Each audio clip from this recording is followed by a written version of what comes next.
Faça um bom dia! Como é que você tá? Tudo em ordem? Tudo bem com você?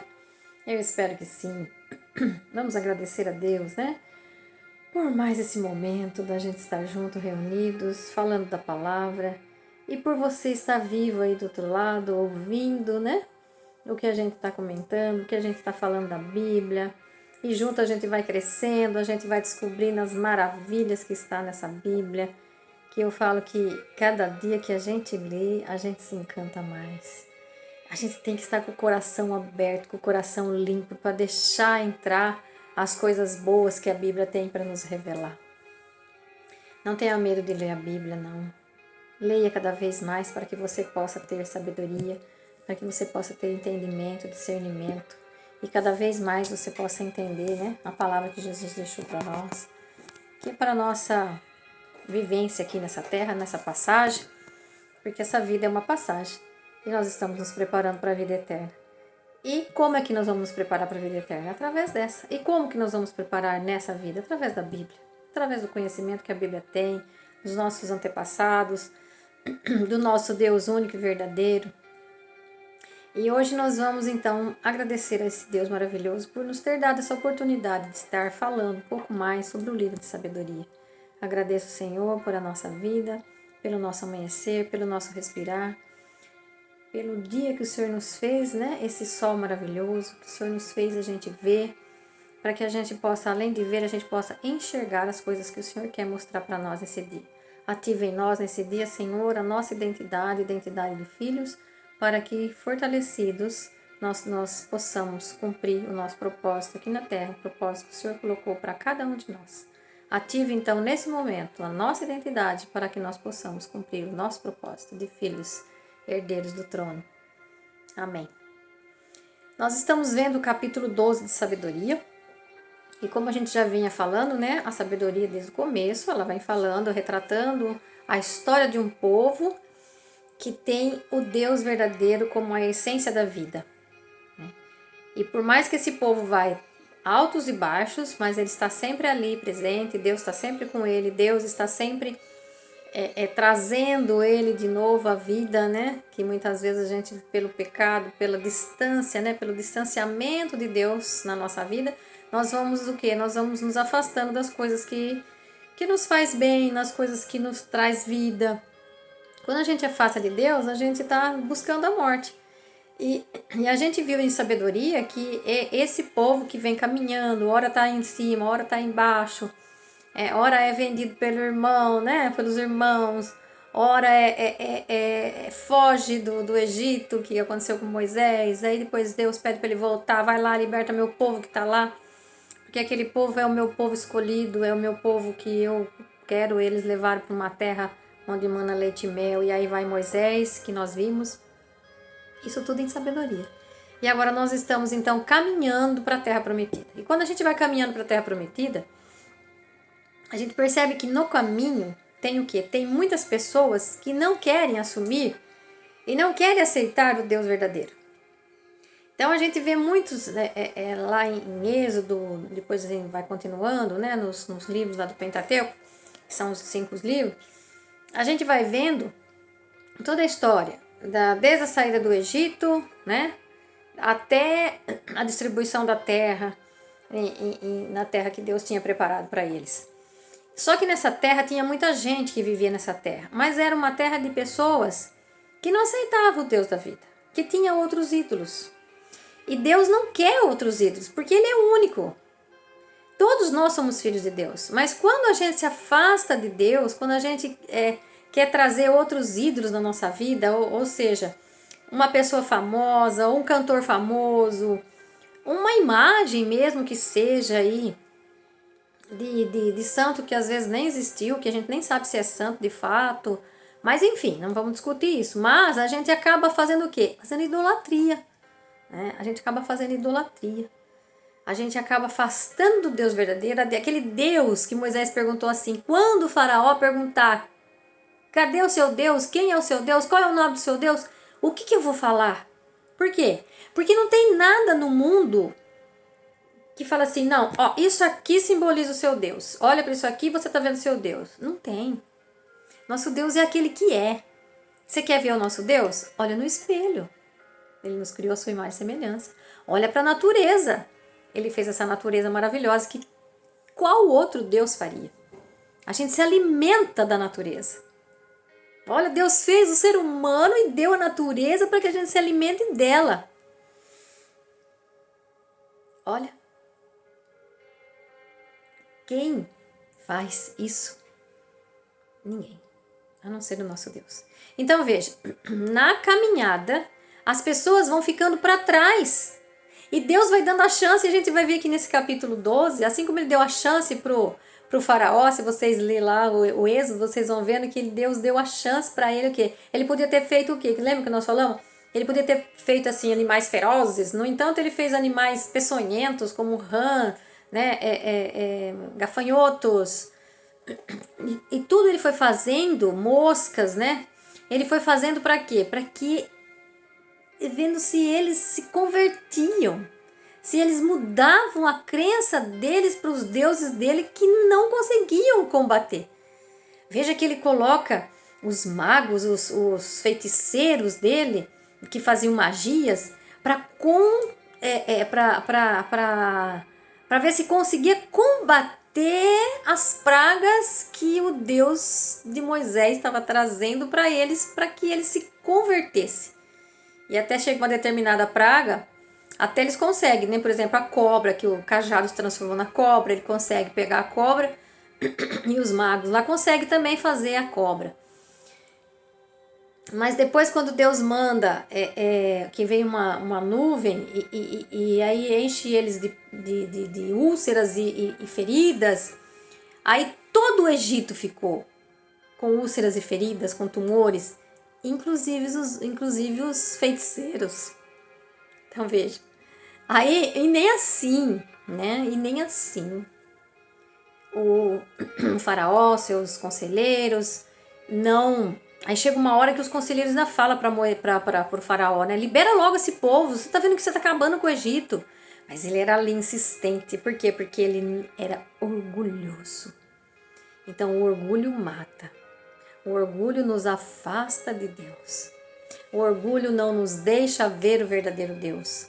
Não nos deixa dobrar o joelho para o verdadeiro Deus e falar: Senhor, cuida da minha vida. Me orienta, me mostra a minha identidade, me faça ativar minha identidade de filho para que eu possa cumprir meu propósito. Limpa meu coração, né? Entra dentro do meu coração, faz uma limpeza para que eu possa estar contigo todos os dias da minha vida. Então a pessoa que tem um coração manso, quebrantável, ela se humilha, ela se ajoelha e ela consegue ver que ela está errada, se arrepender e voltar atrás. O que não aconteceu com o faraó. Mas o que Deus fez então? Fez com que hoje a história de quantos anos atrás, né? Mais de 3.000 anos atrás, esteja viva na nossa memória. E é isso que nós precisamos. Assim como os judeus, né? Nós somos os gentios. Mas assim como os judeus, eles preservam essa história até hoje, nós também devemos preservar essa história do passado, do Antigo Testamento, e principalmente do Novo Testamento, quando Jesus veio, que Jesus, né, se Moisés libertou um povo do Egito e foi libertando esse povo caminho do deserto até chegar na Terra Prometida, assim fez Jesus conosco também. Ele nos libertou das mãos do inimigo para que a gente possa receber a vida eterna, ou seja, a Terra Prometida. Percebe aqui que essa Terra Prometida lá no passado é a mesma Terra Prometida que Jesus veio e nos promete, que é a salvação, que é a libertação dos nossos pecados, que é a gente voltar para o nosso Deus, que é a gente ter a humildade de reconhecer o nosso Deus. Veja que quando a pessoa tem um coração orgulhoso, ela não adquire sabedoria. Então peça a Deus todo dia, assim como eu peço a Deus. Eu peço a Deus todo dia sabedoria, sabedoria para minha vida. Porque eu quero conhecer mais esse Deus maravilhoso. E eu quero ter um coração humilde e quebrantado. E eu sinto que eu preciso muito isso. Né? Eu, Débora, estou falando com vocês. Eu sinto que eu preciso. Porque muitas vezes o meu coração ainda é orgulhoso. Eu ainda não consigo ter um coração 100% limpo. Então é uma força, é uma luta todos os dias eu luto para que isso aconteça na minha vida. Que eu adquira sabedoria. Que Deus toque meu coração para que eu possa conhecer mais a palavra. E a partir do momento que eu posso estar até errada, mas eu vou descobrindo a palavra, eu vou entendendo a palavra e eu vou passando para vocês. Porque melhor do que eu não passar nada, né? Ou pior, né, do que eu passar alguma coisa, quer dizer, pior do que eu passar alguma coisa assim, que depois a gente venha se retratar, se corrigir e falar assim, olha, aquilo que eu entendi assim, hoje eu entendo assim, era melhor assim, é melhor assado, do que eu não falar, né? Do que eu não falar, do que eu me omitir. Então a gente está lendo a Bíblia e vai tentando ver e interpretar o que ela está aqui, mas se a gente não conseguir interpretar, mesmo assim, a gente consegue o quê? Entender aquelas palavras que estão ali. Mas sempre vai acontecer o quê? O Espírito Santo vai nos iluminar. E nós já estamos 10 minutos falando, mas eu acho que é importante e nós começamos nem um versículo ainda. Mas, veja, a gente precisa buscar cada vez mais esse conhecimento, essa sabedoria, para que a gente possa cada vez mais viver e ensinar as pessoas também. Porque isso queima dentro do nosso coração. Mas nós precisamos buscar dia a dia, hora a hora, minuto a minuto. Por quê? Porque Jesus disse que para a gente rezar direto, né? Não nos deixei no Pai Nosso, não nos deixeis cair em tentação e nos livre de todo mal. Porque ele sabia que a tentação e o mal estaria todo dia, todas as horas, todos os minutos na nossa vida, enquanto nós tivermos vida. Então vamos lá. Então, com a história que eu contei, que o povo está indo do Egito, vai para o deserto, e aí eles vão encontrando várias outras pessoas que estavam naquelas terras. Mas o que Deus faz? Deus dá uma chance para aquelas pessoas, para se converter. E quando elas não se convertem, então ele fala assim, então agora nós vamos ocupar a terra, porque essa terra é minha. É a terra que eu prometi para os meus filhos. Vocês têm a chance de ser meus filhos, não querem ser? Né? Então, os meus filhos vão ocupar a terra. Então veja aqui, voltando um pouquinho no capítulo 7, olha, tudo isso para que essa terra, mais estimada por ti do que qualquer outra, receba uma população digna. Veja, ele estava levando as pessoas para a terra prometida, Moisés, né? Mas também com eles, no versículo 8 fala assim, mas também com eles, porque eram homens, tu os tratasse com indulgência, mandando vespas contra eles como precursores do seu exército, a fim de destruir pouco a pouco. Veja, eu tinha anotado, deixa eu ver onde foi que eu anotei, em Deuteronômio, em Levítico, em Deuteronômio, eu tinha anotado alguma coisa sobre as vespas, né? Sobre as vespas. Mas depois eu falo para vocês a citação onde está, né? Porque a gente vai vendo que Deus ia sempre mandando alguma coisa. Ou seja, assim como as pragas do Egito, no caminho do deserto e da ocupação das terras, conforme eles iam chegando, Deus também vai mandando alguma coisa para que o povo vá se convertendo. Porque ele fala aqui, ó, veja que ele fala no versículo 8, olha que interessante. Mas também como com eles, porque eram homens, tu o trataste com indulgência, mandando vespa contra eles, como precursores do teu exército, ou seja, precursores do povo que vinha, e do exército de Deus, né? O povo de Moisés, que vinha, que era o povo de Deus, a fim de os destruir pouco a pouco. Por que pouco a pouco? Porque Deus queria que eles se convertessem. Ou seja, aquelas pessoas que moravam na terra, aonde Deus estava levando o povo para... aonde, né, Deus estava conduzindo através de Moisés. Então, vem aqui, ó, no versículo 9. Tu, Deus, né, bem podias ter entregue os injustos nas mãos dos justos durante uma batalha, ou destruí-los com animais ferozes, ou ainda com uma ordem repentina e sem apelação. Mas Deus não faz isso. Veja, Deus não é um Deus que ele vem para te castigar, vem para te condenar. Não, o próprio Jesus Cristo veio. Ele não quebra, ele não acaba de quebrar um caniço que já está rachado. Uma pessoa que está no pecado, ele não vem para acabar muito diferente de nós que somos humanos, que muitas vezes a pessoa precisa da gente para uma ajuda para alguma coisa, ela está assim, né? Chateada, ela está amargurada, ela está depressiva, e aí a gente vai lá, ao invés de ajudar, a gente acaba enfiando a pessoa mais no poço ainda, né? Nós somos humanos e muitas vezes nós não agimos como Deus agiria, né? Na maioria das vezes a gente não age. Assim como Jesus, né? Sempre que Jesus foi condenado e maltratado, por quê? Porque ele comia com os fariseus, ele comia com os cobradores de impostos. Por quê? Porque ele queria salvar, ele queria libertar esse povo, né? Ele queria consertar esse caniço que já está rachado, não acabar de quebrar. Ou seja, não acabar acabar com as pessoas, condenar as pessoas. Ele não veio para condenar ninguém, ele veio para salvar. E ele dizia, o doente precisa de médico. As pessoas sãs não precisam, mas é o doente que precisa. E ele era o médico que vinha para curar, não para condenar. E aí ele fala, né? Mas tu castigaste pouco a pouco, dando a oportunidade. Olha aqui, o versículo 10. Mas tu castigaste pouco a pouco, dando-lhes oportunidade de se arrependerem. Embora não ignorasses que vinha de uma raça perversa, que a maldade deles era inata e que nunca mudariam de mentalidade, porque desde a origem vinham de uma raça maldita. Quem poderia vir dessa raça maldita, por exemplo? Os filhos de Esaú, né?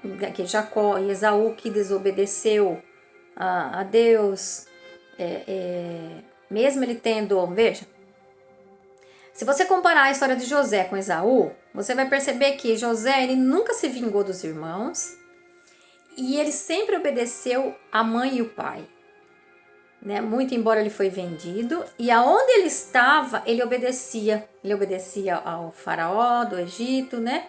Ele obedecia, tanto é que ele não abusou da mulher do faraó, por quê? Porque ele temia Deus. Então ele nunca fez nada contra para se vingar daquilo que fizeram com ele. Não foi contra Deus, não foi contra os irmãos, pelo contrário, né? Ele foi para salvar todos eles. Ao contrário de Esaú. Quando Esaú, a mãe de Jacó, manda ele para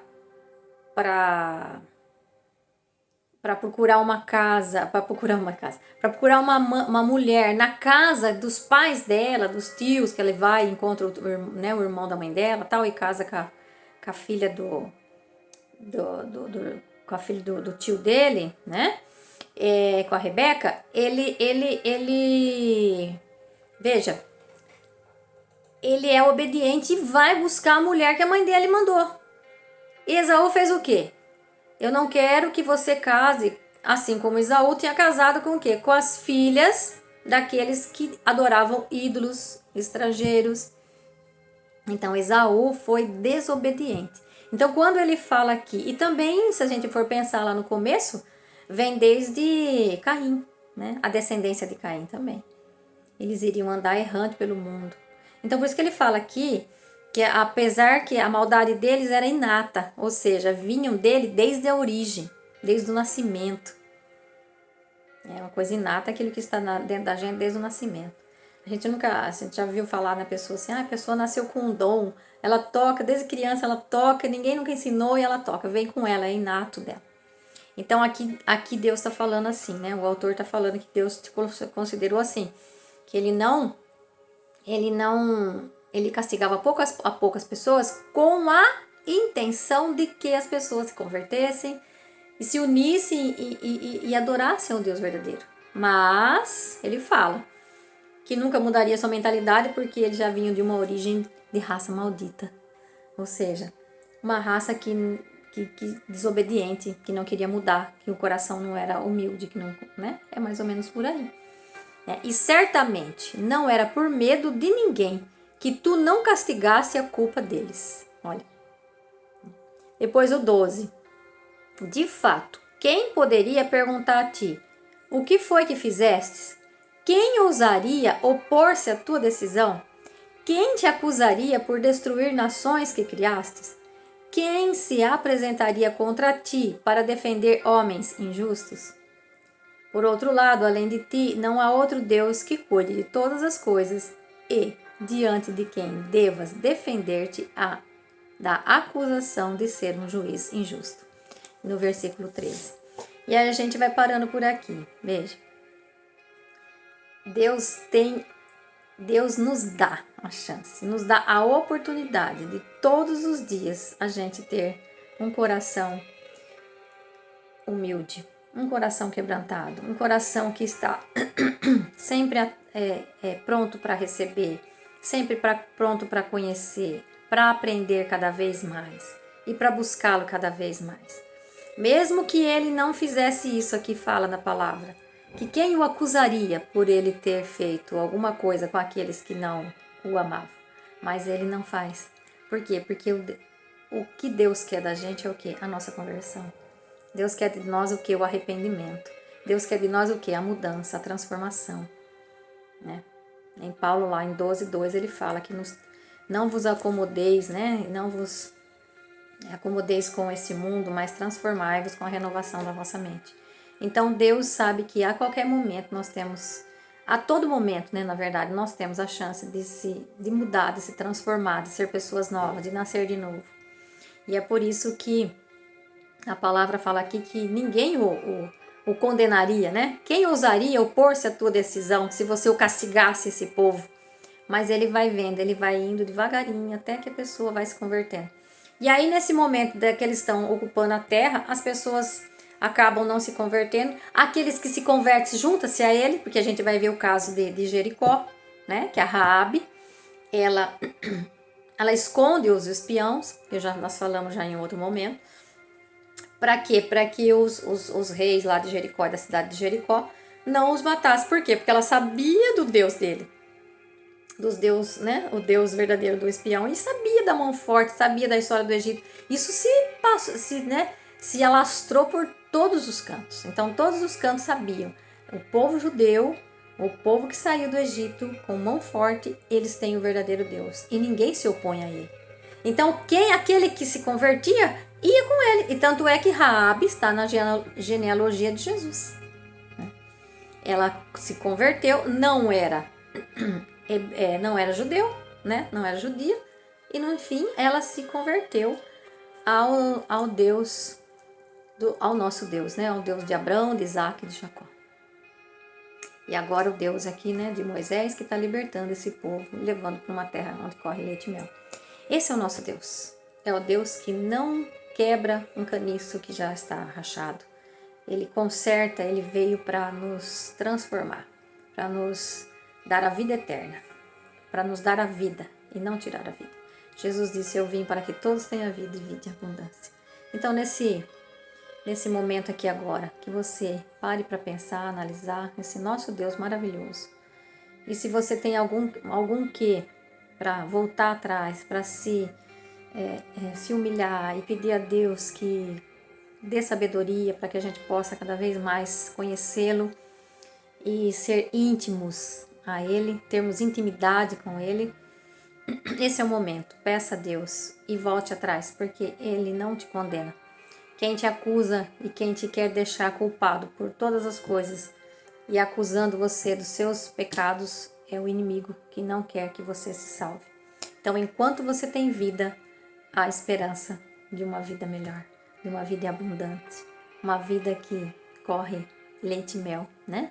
Uma vida onde você possa viver eternamente depois dessa. Lembre que nós somos seres espirituais vivendo uma experiência humana.